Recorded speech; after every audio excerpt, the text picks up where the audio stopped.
მსოფლიო მოსახლეობის რიცხოვნობა. Ამ გაკვეთილში თქვენ გაეცნობით მსოფლიო მოსახლეობის რიცხოვნობას, მის დინამიკას კაცობრიობის ისტორიის მანძილზე, მოსახლეობის ზრდის ტემპებს და მათ სივრცით განაწილებას. ასევე გაიგებთ თუ რა კუთხით შეისწავლის მოსახლეობას ერთის მხრივ მოსახლეობის გეოგრაფია და მეორეს მხრივ დემოგრაფია.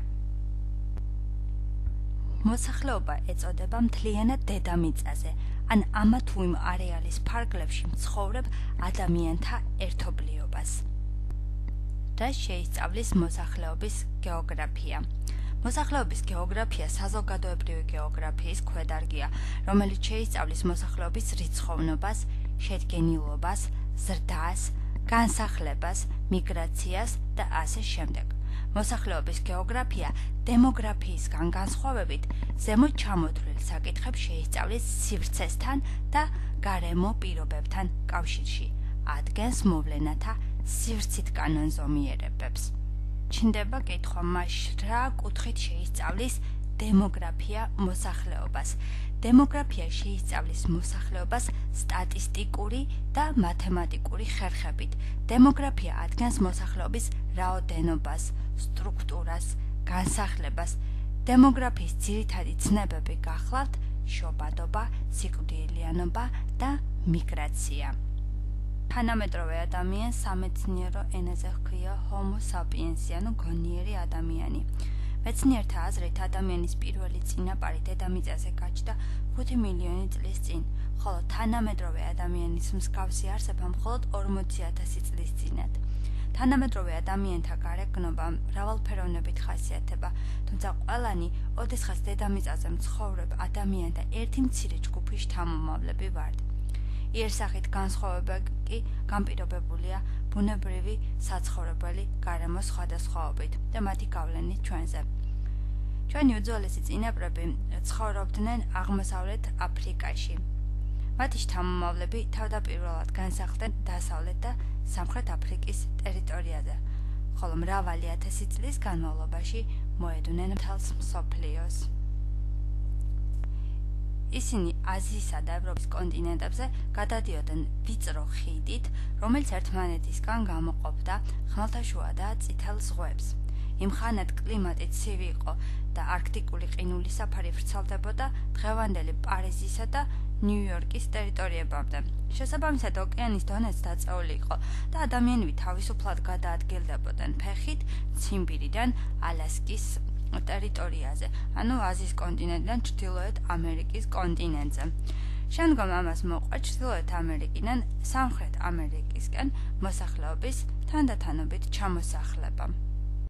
სამხრეთ-დასავლეთ აზიაში მცხოვრებმა ადამიანებმა ტიბებით მიაღწიეს ავსტრალიამდე. ზოგიერთი კი ნავით გადავიდა წყნარი ოკეანის კუნძულებზე და იქ განსახლდა. ითვლება, რომ განსახლების ბოლო პუნქტი იყო ახალი ზელანდია, სადაც მაორების წინაპრები დასახლდნენ დაახლოებით 2000-4000 წლის წინათ. დაახლოებით 11,000 წლის წინ მოხდა კლიმატის დათბობა. მოსახლეობამ დაიწყო ჩრდილოეთისკენ განსახლება და ყინულის საფარისაგან განთავისუფლებული ტერიტორიების ათვისება. გამოთვლილია, რომ კაცობრიობის ისტორიის მანძილზე დედამიწაზე სულ დაბადებულია 80 მილიარდზე მეტი ადამიანი.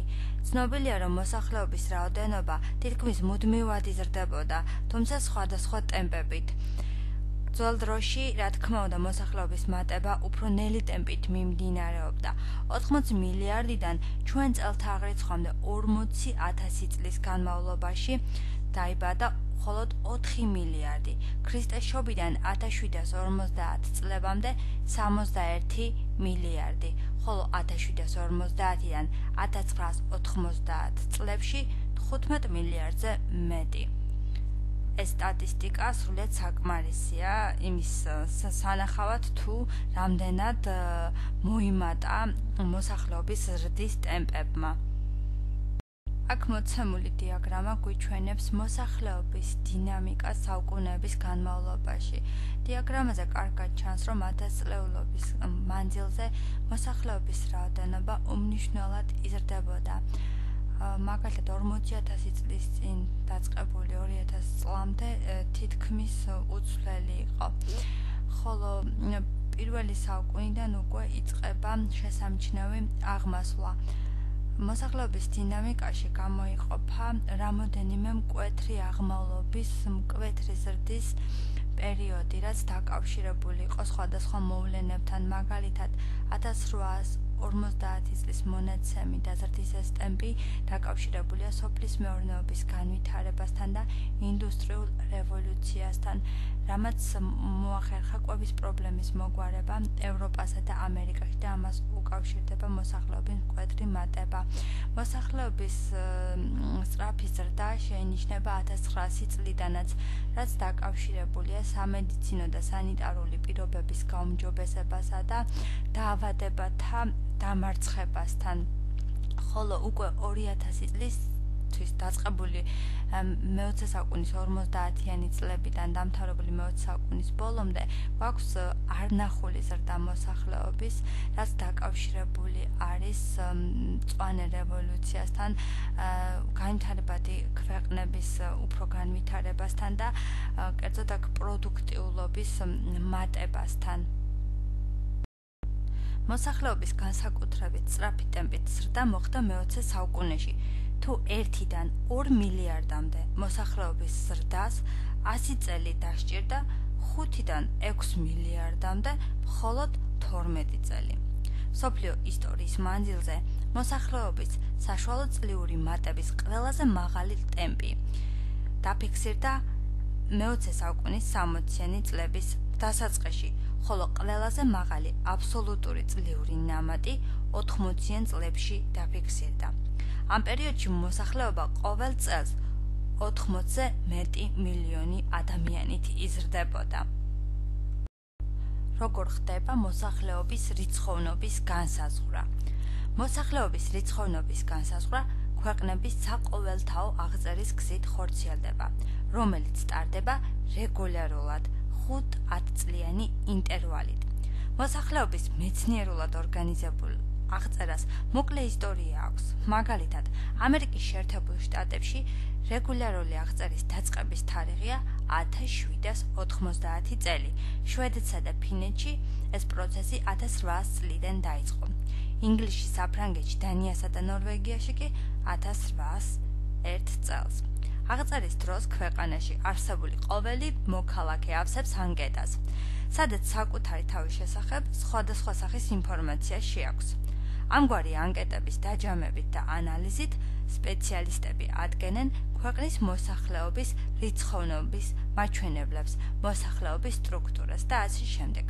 ცალკეულ ქვეყანაში ჩატარებული აღწერის მასალების შეჯამებით კი ხდება მსოფლიო მოსახლეობის რიცხოვნობის გამოთვლა. რამდენი ადამიანი ცხოვრობს დღეს დედამიწაზე? სხვადასხვა წყაროებით დღესდღეობით 21 საუკუნის დასაწყისისთვის მსოფლიო მოსახლეობა 7 მილიარდს უახლოვდება. ამერიკის შეერთებული შტატების აღწერის ბიუროს 2012 წლის 12 მარტის მონაცემებით მსოფლიოს მოსახლეობა შეადგენს 7 მილიარდ 51 მილიონს. საინტერესოა, თუ რომელ ქვეყანაში გაიზარდა განსაკუთრებით მოსახლეობის რაოდენობა. 2009 წლის მონაცემებით მსოფლიოს 11 ქვეყანაში 100 მილიონზე მეტი ადამიანი ცხოვრობს. ეს ქვეყნებია და ჩამოგითვლით სიდიდის მიხედვით უდიდესიდან უმცირესისკენ. ეს გახლავთ ჩინეთი ყველაზე დიდი მოსახლეობით, შემდგომ ინდოეთი, ამერიკის შეერთებული შტატები, ინდონეზია მეოთხე ადგილზე, შემდეგ არის ბრაზილია, პაკისტანი, ბანგლადეში, შემდეგ ნიგერია აფრიკის ტერიტორიაზე, რუსეთი, იაპონია და მექსიკა. მათგან ჩინეთსა და ინდოეთში მოსახლეობის რაოდენობა მილიარდს აჭარბებს. აღსანიშნავია, რომ 1950 წელს 8 ქვეყანა არსებობდა, სადაც მოსახლეობა 50 მილიონს შეადგენდა. 2000 წელს უკვე 22 ასეთი ქვეყანა არსებობდა, ხოლო ვარაუდობენ, რომ 2050 წლისათვის 33 ქვეყნის მოსახლეობა გადააჭარბებს 50 მილიონს. ისმის კითხვა, თუ რომელი კონტინენტია ყველაზე მეტად დასახლებული ჩვენს პლანეტაზე. ყველაზე დიდი რაოდენობით მოსახლეობა ცხოვრობს აზიაში, სადაც მოსახლეობის რაოდენობა 4 მილიარდს აჭარბებს. შემდეგ მოდის აფრიკა, შემდეგ ევროპა, ჩრდილოეთ ამერიკა, სამხრეთ ამერიკა და ბოლოს ყველაზე მცირე მოსახლეობით ავსტრალია. ეს გახლავთ 2008 წლის მონაცემები.